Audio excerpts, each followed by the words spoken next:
નમસ્કાર મિત્રો, મારી યુટ્યુબ ચેનલ પર આપનું હાર્દિક સ્વાગત છે। આજના તાજા સમાચાર। પુત્ર ભૂપેન્દ્રસિંહ ઝાલાની પોન્જી સ્કીમમાં એજન્ટ ન હોવાની ભીખુસિંહ પરમારે કરી સ્પષ્ટતા। પુત્રએ કોઈ ગુનો કર્યો હોય તો તેની સામે પણ કરવામાં આવે કાર્યવાહી। ભાજપનો કાર્યકર્તા હોવાને નાતે એક કાર્યક્રમમાં હાજરી આપી હોવાની મંત્રી ભીખુસિંહ પરમારે કરી વાત। અમદાવાદમાં ખ્યાતિ હોસ્પિટલની તપાસમાં આઈટીની ટીમ પણ જોડાશે। તમામ તબીબો અને સંચાલકોની સારવાર અને જન્મ મિલકતોની કરશે તપાસ। ઇન્કમ ટેક્સના અધિકારીઓએ મેળવી કૌભાંડની વિગતો।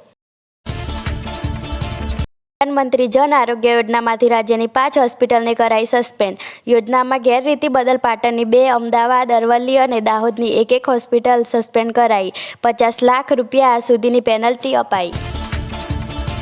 પ્રધાનમંત્રી જન આરોગ્ય યોજનામાંથી અમદાવાદની સેન્ટારા હોસ્પિટલને કરાઈ સસ્પેન્ડ। ફાયર સેફટીના અપર્યાપ્ત સાધનોને લઈ કરાઈ કાર્યવાહી। ઓપરેશન થિયેટરમાં તાલીમબદ્ધ સ્ટાફનો અભાવ અને બિલ્ડિંગ યુઝ પરમિશનનો પણ અભાવ જોવા મળ્યો।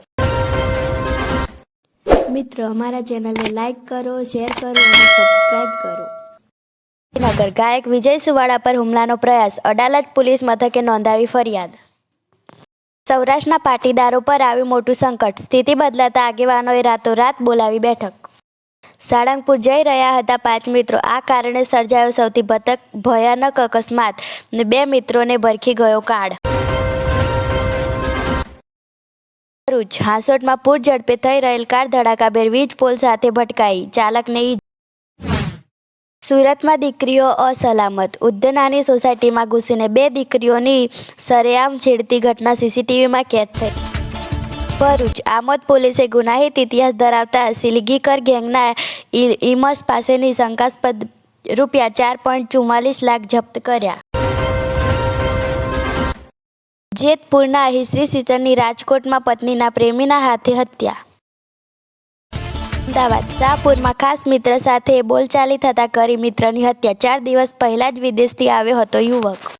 ઠંડી પડતા માઉન્ટ આબુ થીજી ગયું, પાર્ક કરેલા વાહનો પર જામ્યો બરફ। રાજકોટમાં નજીવી બાબતે છરી કાઢનારનો વિરાણી ચોકમાં વરઘોડો, પોલીસની સરબરાહથી પૂછપરછ ઝૂક્યો અને જાહેરમાં માફી પણ માંગી।